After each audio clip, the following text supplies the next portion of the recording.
3rd of November 2022. In this Skidmark I'm going to talk about the UK. I have done a few Skidmarks on the UK and I want to put it on the record. I'm not a international political fundi. I don't have speciality training or anything in politics and global politics and things like that. I'm just a guy that sees things, listen, and I hear things, and I make up my mind from those pieces of information that I get. And then it's also not a secret, I don't have a great love for the British. They murdered my ancestors, butchered many of them. They destroyed our country. They handled our women and children horrifically. So I don't have I don't get a warm and fuzzy feeling when I talk about the British. For many years, they ruled the world. They were the colonial power that had basically the whole world in their grip. And they did not treat the people in those colonies with respect. They ruled over them. And it seems to me like the chickens is coming home to roost. When you look at what is going on there, one of the things that I could never understand was Britain went through a lot of motions to get out of the EU. And there were good reasons for doing it. But they fought a tough battle to get out of the EU. And then the Ukraine thing happens, and Bojo the clown jumped into the Ukraine as if he had a personal stake there, and as if the future of Britain depended on the Ukraine, which is, to me, I don't understand. And then there's that Minister of Defence of Britain and Liz Truss and Bojo. They all make lots of noises, aggressive noises towards Russia, towards China, as if they are still the global rulers, as if they have an army that everybody must fear. The reality is they've got less than 80,000 soldiers in their permanent force. That's it. They have closed down a few of their military air bases because of finances. The British fiscus is in a horrific state. Inflation is out of control. Energy prices is over through the roof. Big companies are closing down. And people are going hungry. And now, the thing that really intrigues me is, where did Britain find all that money that they pumped into the Ukraine? And all those weapons that they sent over there. They are disarming themselves, but yet they want to play strong man with Russia. And I laughed when I heard Bojo say that the UK will guarantee the security of Finland and Sweden if their application to NATO should fail. For fuck's sakes. The UK can't even protect their own borders. They can't even keep rubber ducks full of migrants off their coast. They're a joke. But let's look at a few things. Bojo left the room, and against a lot of predictions, Truss became the Prime Minister. She didn't last, and she was out. And then what happened? Sunak was basically appointed as Prime Minister. For me, the first thing is Sunak is not a British person like I know. He's an Indian. Secondly, he was not elected. He was appointed. Thirdly, who installed him? The WEF cabal installed him. So what has actually happened is the UK has now been colonized by the WEF Sunak has been placed in charge of that colony, and Schwab from the WEF is the king of Britain. Then I heard something else this morning. Apparently, Sunak and his wife's combined wealth is double that of King Charles's wealth. Think about that. And then Sunak reappointed a chancellor, also again, not a white Britain. Look at the cabinet of Britain. Look at the senior positions in Britain.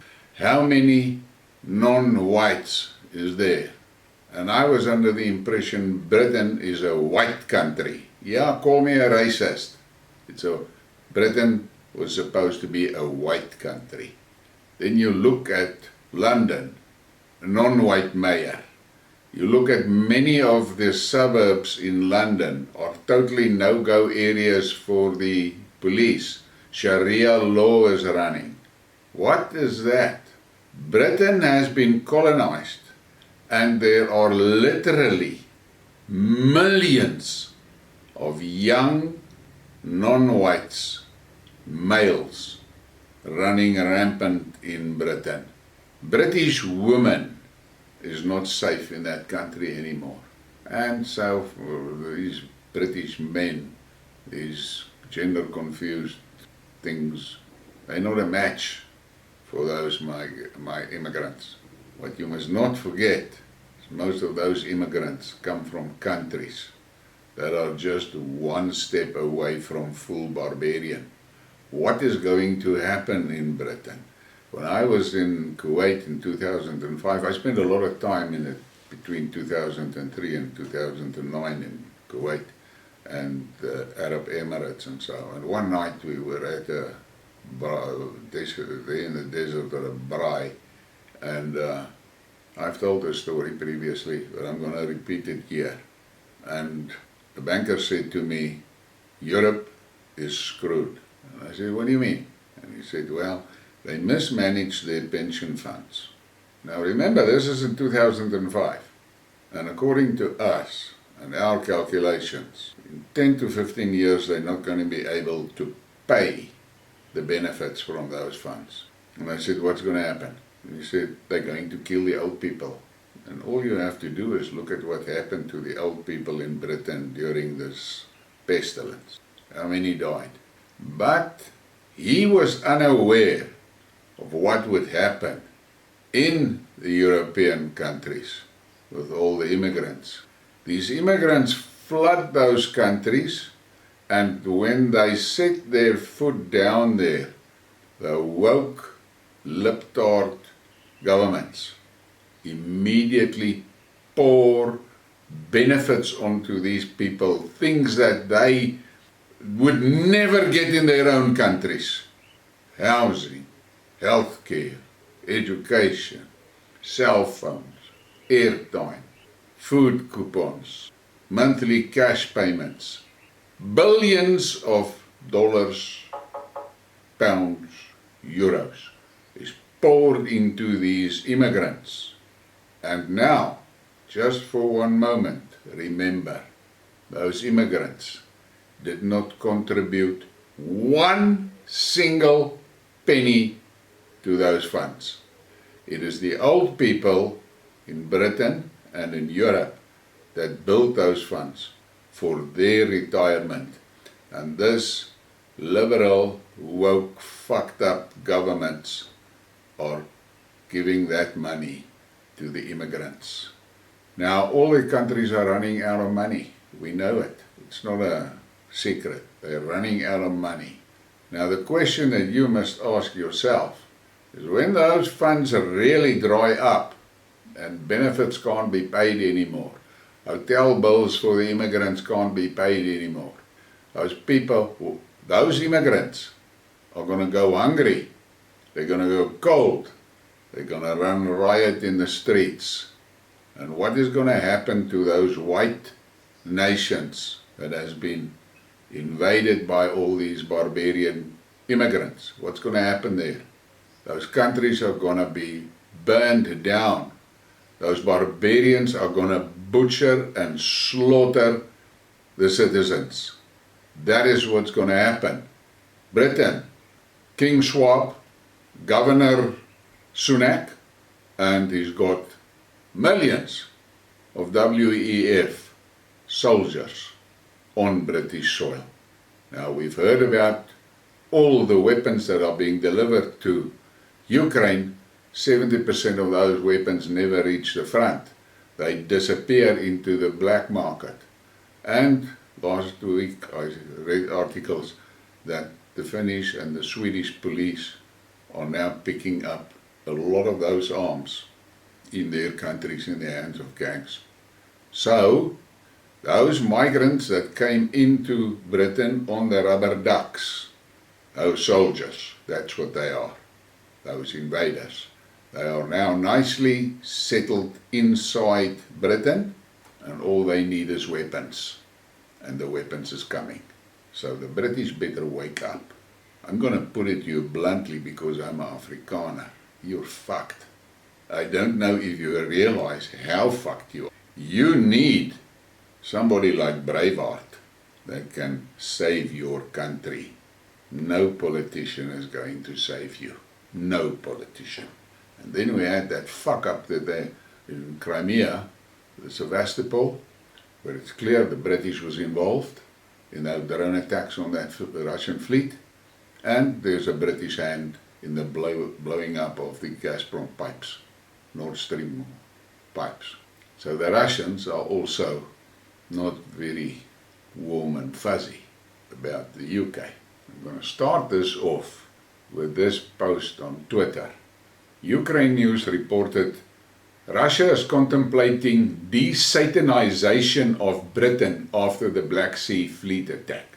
And then this guy responded, brace yourself for the worst, Britain. And I would say the British people should take note. Whenever prominent Russian politicians are talking, it is quite interesting how many times they refer to the Anglo-Saxons. And then you look at this image. This is a British school. Look carefully there.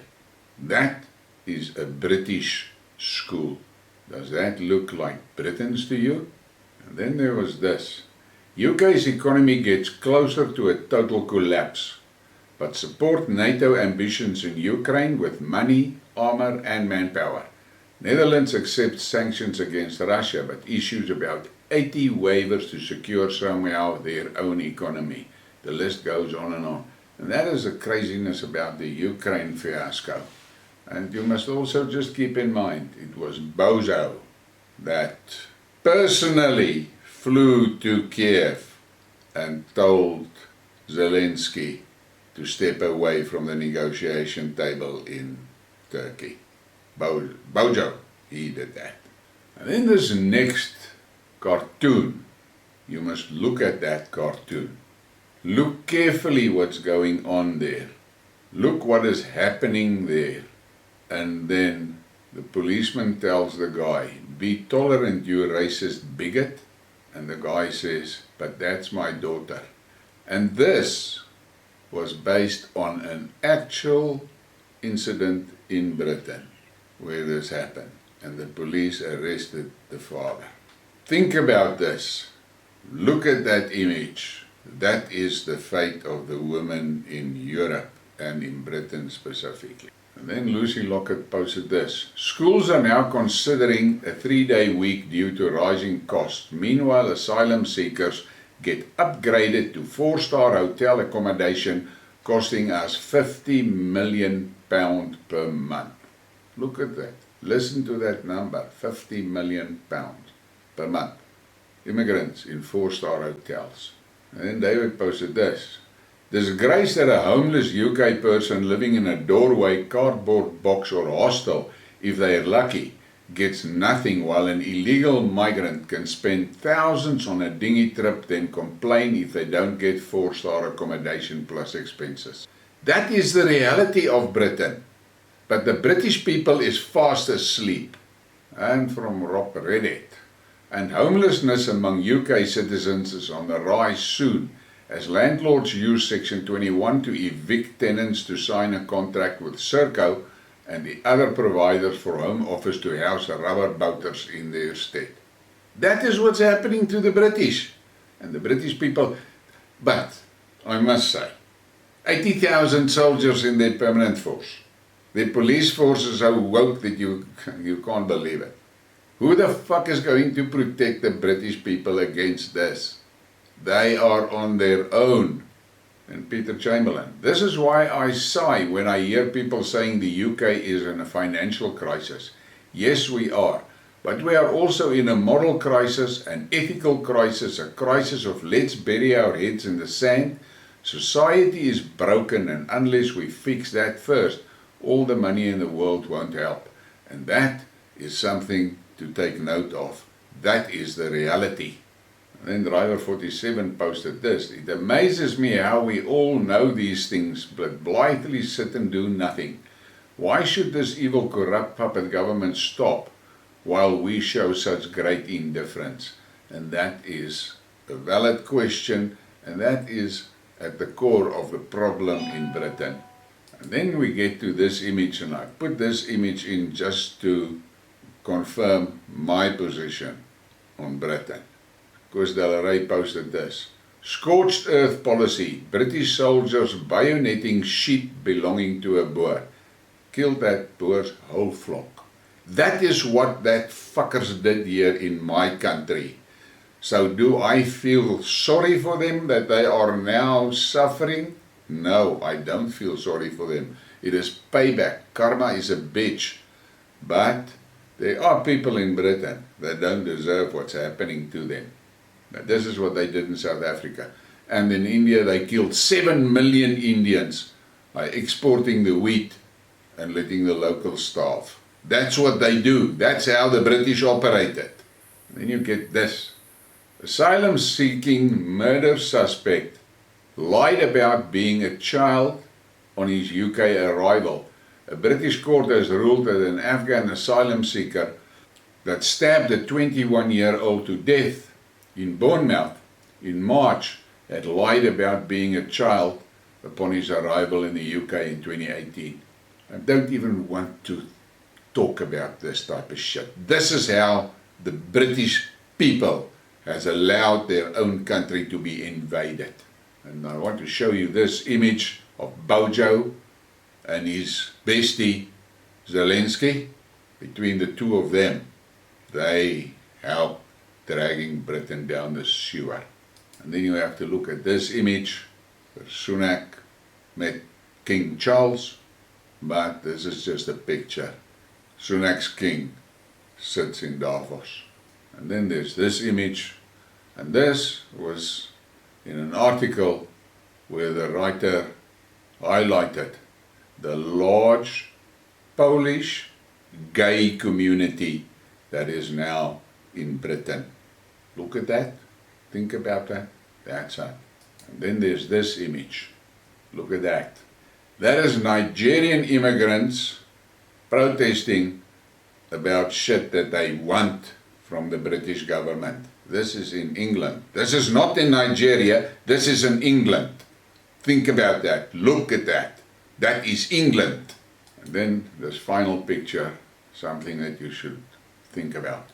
20 years ago, scenes like this could not be imagined in Britain, but it is now a daily occurrence. And you think this was wild riots. Wait, winter is on you. Energy crisis, food crisis, bankrupt government. You guys are in for a rough ride. If you don't agree with me, put it in the comments. Say what you want. And don't worry about my feelings. I've got a thick skin and the softest part of my body is my teeth. So, on this day, this is my message to the British people. You are fucked. Only a strong leader, not a politician, a leader, can save you. And if you can't find one like that in Britain, you must kiss the UK goodbye. The UK has been colonized, and there is analysts that has predicted that by December of this year, Britain will be a third world.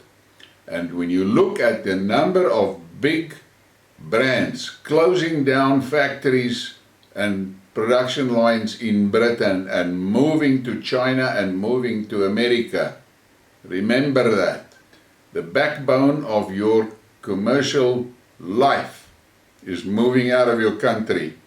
Financially, you are screwed. Britain is bankrupt. And you don't have 200 colonies around the globe that you can go and plunder anymore. They are just not there. You have to live with what you have on that little island. And then you look for shit and stirring shit with Russia. There was that video that showed you that Russia can use one Poseidon missile and Britain is off the map. Think about that. If you like what you see here, please hit the like and subscribe and share it. Thank you.